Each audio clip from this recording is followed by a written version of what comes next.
Hello everyone, I'm Daejeon from the University of Melbourne, and I'm glad to present our work in co-authorship with my PhD supervisors Lars Kolik and Rao Kotagiri. It's called The Hitchhiker's Guide to the Optimal Route Planning. And yes, this work is about hitchhiking. It's probably the most well-known and the most widely spread ride-sharing approach. It's been for ages, so some people say that the first documented hitchhiker was Ulysses, or Odyssey, who was hitchhiking on ships back on his way to Ithaca. But apparently it became really popular and famous in US in 70s.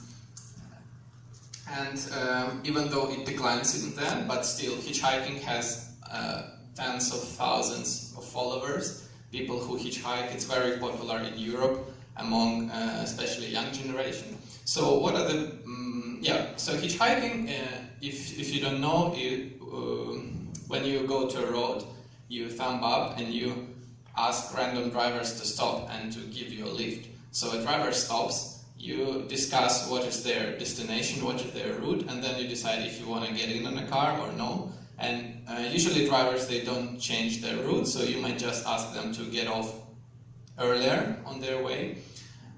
So in this case, if you get in a car and then get off, you might ask for another lift later on. So usually it might take a few lifts in between destinations. So actually hitchhiking promotes cultural exchange, helping strangers. It also considered as an adventurous way of traveling. That's why it's very popular among young people. And as a form of ride sharing, it has all the ride sharing benefits as reducing carbon footprint. So for the introduction, I'd like to state the problem that I faced by myself when I was hitchhiking in Germany many years ago. Basically, I had to travel from Dresden to Heidelberg, and as you can see on the road network, there is not a single highway between these cities. So the obvious problem is which route I should choose between these two cities on the road network, right? And maybe some routes have some better locations, like gas stations where I can easier catch a lift. And also, asking for a direct lift to another city, which is in another part of the country, might be too optimistic. So I might need to ask lifts to an intermediate destination. As you can see, there are a few arrows, and they represent some lifts. So maybe it makes more sense to ask for shorter lifts. And also, it's important which roads have more traffic, thus they have more drivers who are able to stop and pick me up. And this problem exactly became a research question of my work, so we define it as a hitchhiker's problem. So given a road network, start and destination point, we need to find a route and the combination of lifts with the least expected travel time. So there are lots of work done in the area of route planning for transportation, but for example, the most common problems as shortest path problems for vehicles, they involve assumption that you can choose a road and you don't need to stop, while for hitchhikers it's not the case. There are lots of works on public transportation, but most of them assume that the number of routes is fixed, the number of stops is fixed. They have predefined schedules, so public transport follows some schedule patterns. And to the best of our knowledge, no computational works about hitchhiking have been developed. So let's assume a hitchhiker has one path from A to E, and we assume that a hitchhiker can stop and look for another lift at any of the nodes. So they might go directly from A to E, or for example, travel from A to C and then look for another lift from C to E. And as we see, the combination of lifts is exponential. For the path with n nodes, it's actually 2 to the power of n minus 2. So there are all these branches of the tree that represent different hitchhiking strategies on one path with a number of stops. So we see that some of them are similar, and actually if we assume time independent case, it means that waiting and travel time does not change over time. We can minimize this exponential number and make it polynomial, applying dynamic programming principles. So in this case, we reduce the number of all possible options for a hitchhiker to polynomial, but again, it's only one path. So we also have a question how to choose a path on the road network. So, as I said, if there is only one road, then it's easy to choose a road. So for example, a hitchhiker travels from A to F, and there is only one possible option if they want to catch a direct lift. For example, for a hitchhiker who starts at B and wants to find a direct lift to F, there are two possible options which represent two roads which go from B.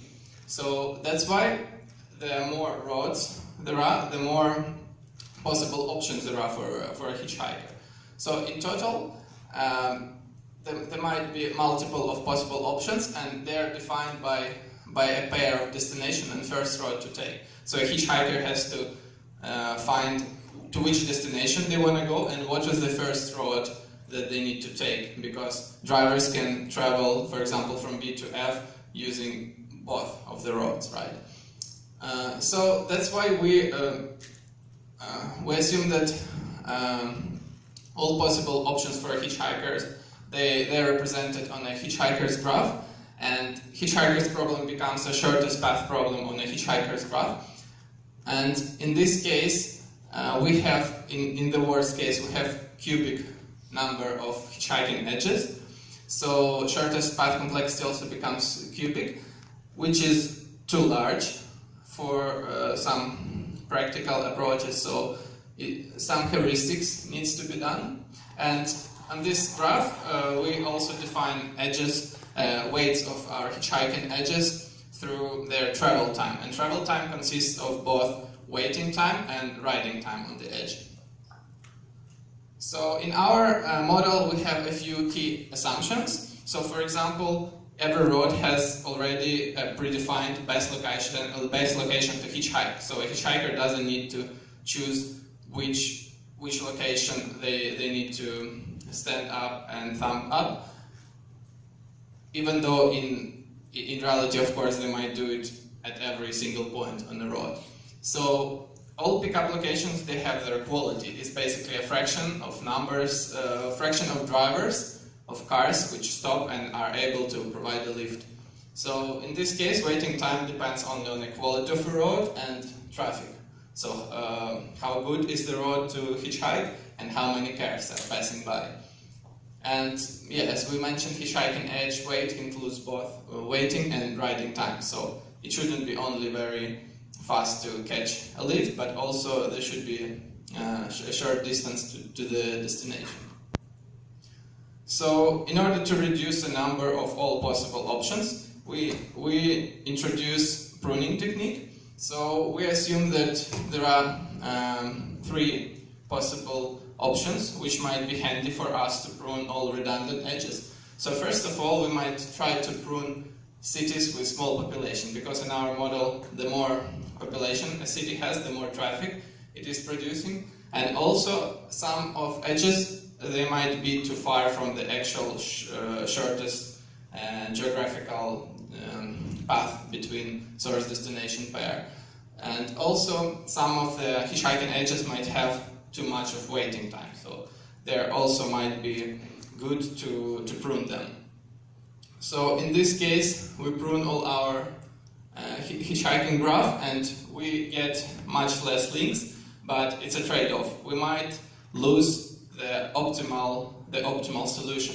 So we might prune basically the hitchhiking edges which give us the most optimal solution. So in this case, we need to trade off between the optimality of our path on a pruned graph and also with the running time, because that's why we do pruning, to reduce running time. So that's why, to define this trade-off, we use two parameters. First one is optimal travel time factor, which is basically a fraction of optimal travel time on a full graph, which is assumed to be optimal generic solution, and also the one which is found on a pruned graph, and also speed improvement. So a fraction of query running times on a full graph, which is large, and on a pruned graph, which is smaller. So for different sets of our 3 parameters, we make experiments on a number of road networks of countries.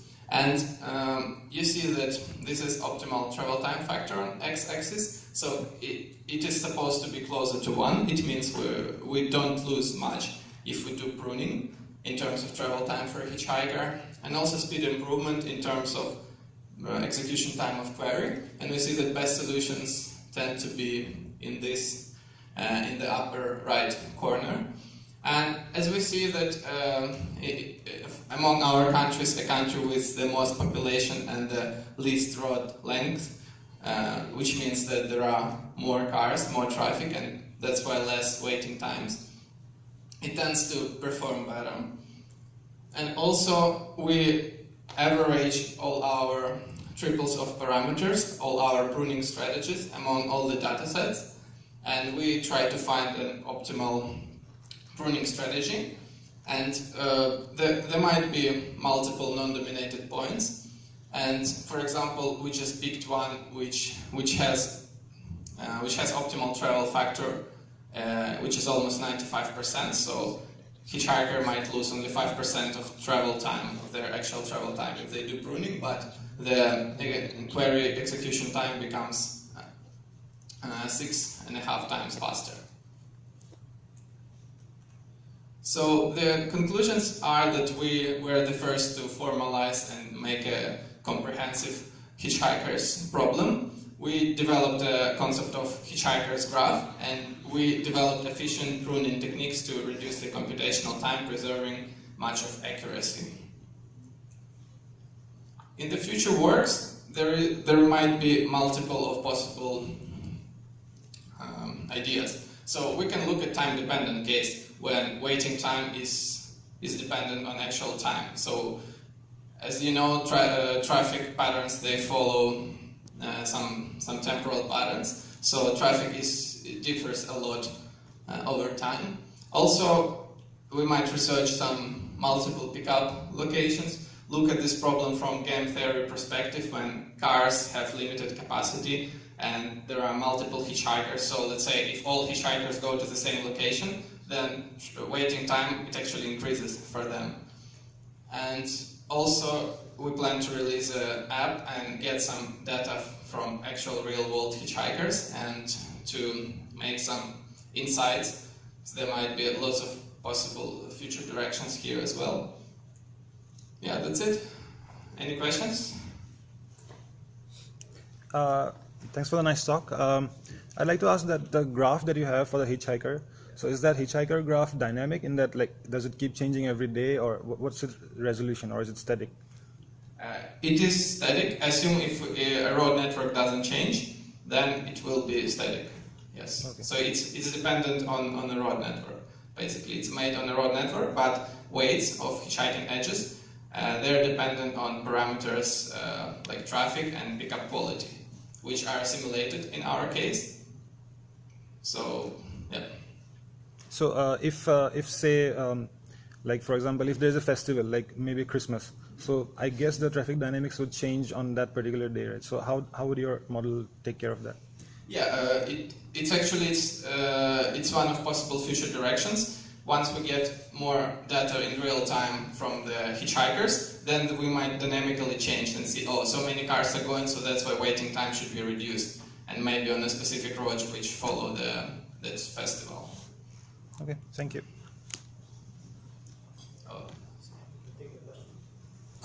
Thank you for the nice talk. Actually, I have a question that you showed the time complexity is order of V cube. So, just a simple algorithm, shortest path distance algorithm, they computed within short amount of time. So, why we prefer this algorithm? Means what is the achievement? Because the shortest path algorithm gives you faster results. So, why this is important? we're trying to model hitchhiking. So basically, we do not do any new shortest path algorithm. But because in our graph the number of edges is huge, that's why this square gets into the top. Yeah, just a number of edges, and that's why the complexity is increasing to the number of nodes. Okay, thank you. Take another question.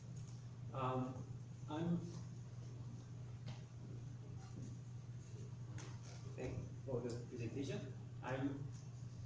I'm wondering how you did model the quality of road. You mentioned the quality of road. Yeah, quality of pick application, fraction of cars who stop. Yeah, in this we do two settings. We do one uniform pick applications quality, and one we use Gaussian distribution of pickup qualities. We also have parameters mean and variance. So we try a few settings. Yeah, but apparently on a like country network, on a large network, the results do not vary much.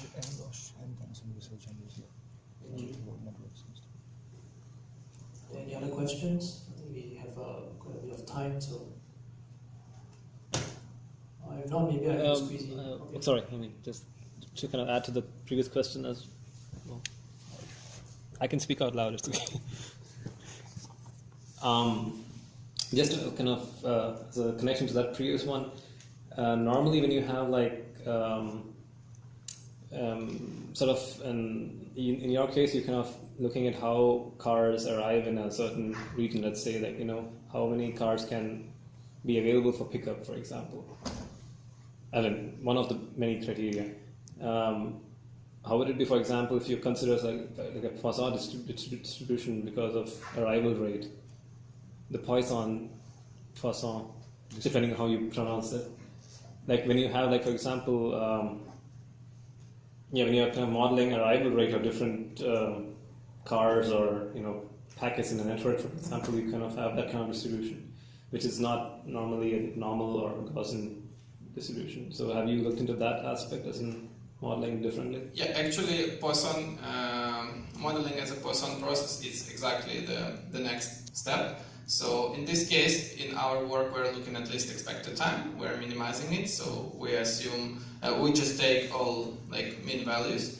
But yeah, I would assume that Poisson distribution or similar distribution, they're more accurate in modeling. Mm-hmm. So in the case when we're looking at, for example, at multiple possible waiting times, let's say we have some discretization period 10 minutes, so like a hitchhiker can catch a lift with a certain probability in 10 minutes, then in 20 minutes and 30. In this case, this tool will be very handy.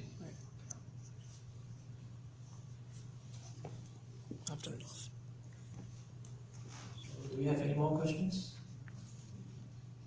Okay, now let us thank the speaker again.